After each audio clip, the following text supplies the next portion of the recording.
social media. Nagsugod sa huy patintero, tago taguan, dakop dakupan ta. Hangtod nga naakay 5 i-wifi nako didto ilang linda. Tungod anang wifi nakakatunta unsaon pagbuhat sa account sa social media.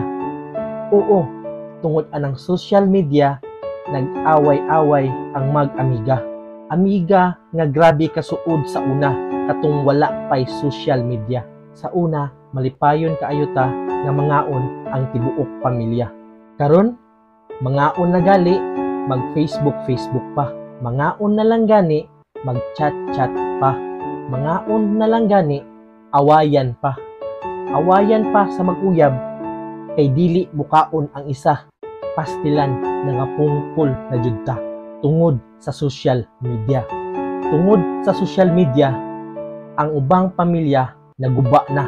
Tungod sa social media, nagkalat na ang mga plastic sa social media.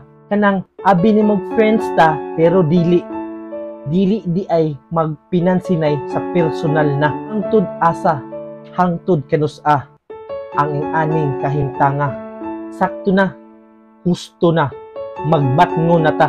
Oo, karon ang hustong higayon para magbag-o ta para sa atong pamilya. Pamilya na naghatag og maayo nga kinabuhi sa bata pata. Oo, ako, ikaw, kita ang unang magbag-o before sila. Social media, husto na, ayaw nagpalabi og kaadik sa social media.